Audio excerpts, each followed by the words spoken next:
6 जुलाई 2016 ये तारीख भारत के सबसे बहादुर शख्स की जिंदगी की आखिरी रात थी। वो इंसान थे गौरव तिवारी। और आज मैं आपको उनके आखिरी केस की ऐसी दास्तान सुनाने जा रहा हूँ जिसकी अगली सुबह उनकी रहस्यमयी मौत हो गई। साल 2009 में गौरव तिवारी ने इंडियन पैरानॉर्मल सोसाइटी बनाई। उनका मकसद सिर्फ भूत भगाना नहीं था, बल्कि उन चीज़ों को सुलझाना था जो साइंस और समाज की समझ से परे थी। अब बात 2016 के जुलाई की है। गौरव तिवारी के पास दिल्ली के जनकपुरी से एक फ़ोन आता है। एक लड़की के पिता का फ़ोन था। उनकी बेटी पिछले कई दिनों से ऐसी हरकतें कर रही थी जो किसी इंसान के बस की बात नहीं थी। अजीब आवाज़ें निकालना, दीवारों पर सिर पटकना और परिवार पर हमला करना।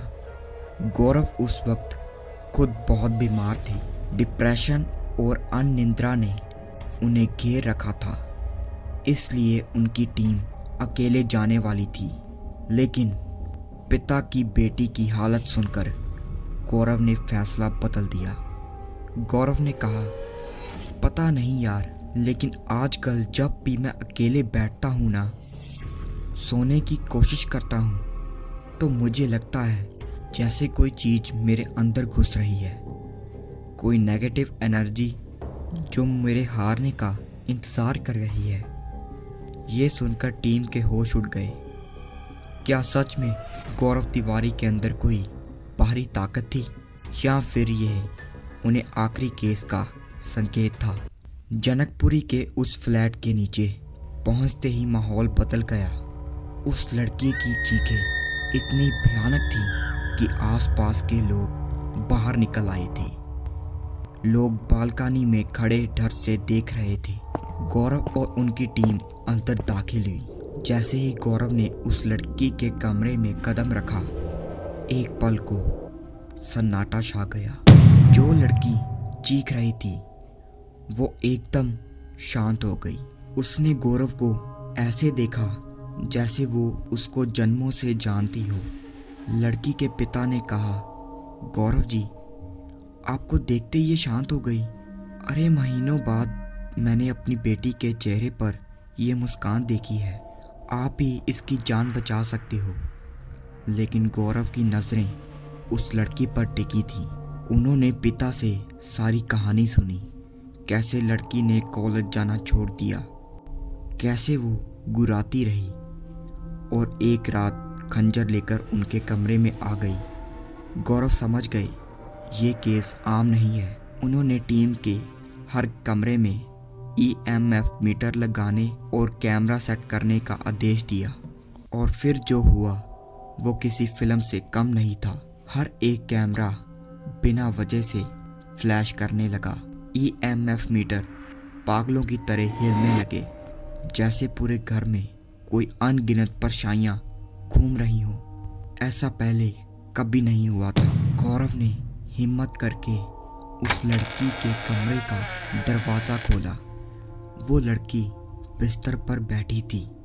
उसने गौरव को देखा और फिर वो आवाज़, आ गया तू? गौरव चौंके। ये आवाज़ उस लड़की के मुंह से नहीं, बल्कि गौरव के बिल्कुल कान से आई। उसे लगा जैसे कोई उसके कंधे पर सिर रखकर ये बात कर रहा है। उसने पीछे मुड़कर नहीं देखा। वो जानते थे अगर मुड़ा तो कुछ बुरा होगा। उसने हिम्मत जुटाकर पूछा, कौन है तू? क्या तू मुझे जानती है? इस बार लड़की ने जवाब दिया, लेकिन उसकी आवाज़ गहरी और खौफनाक थी। इस घर की हर बला तुझे जानती है। तू ही तो हम सबको साथ लेकर घूमता है। आज एक और मिलेगा तुझे। इतने में बाहर टीम मेंबर हैरान रह गए। एक कैमरा के फुटेज में साफ दिख रहा था कि दीवार के अंदर से एक काली परछाई गौरव को घूर रही है। उन्होंने दरवाज़ा खोला तो देखा गौरव बिल्कुल स्थिर खड़े थे और वो लड़की बिस्तर पर बैठी मुस्कुरा रही थी। टीम मेंबर, सर आप ठीक हैं? यहाँ से निकलते हैं। गौरव को होश आया।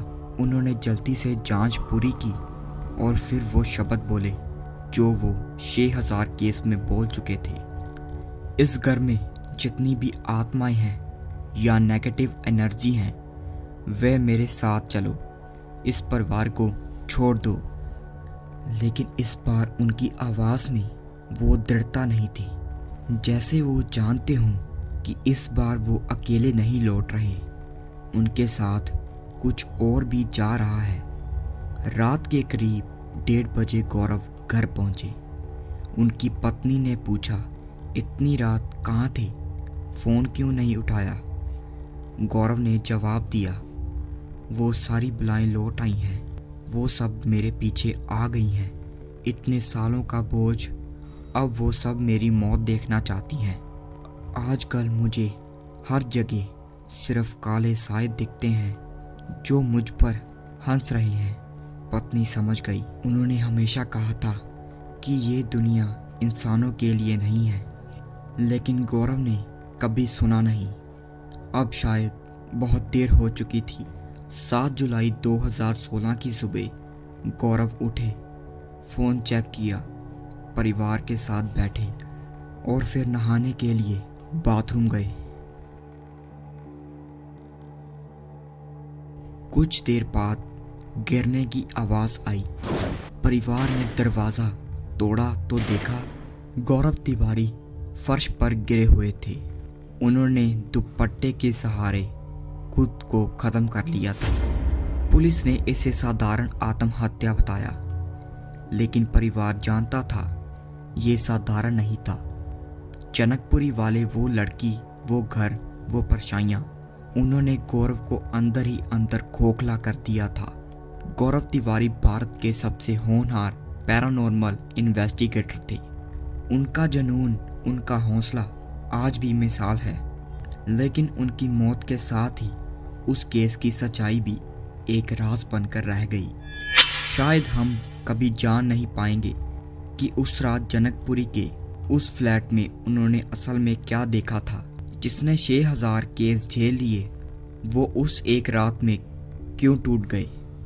दोस्तों, अगर आप गौरव तिवारी सर की और भी केसेस के बारे में जानना चाहते हो तो कमेंट में ज़रूर बताएं।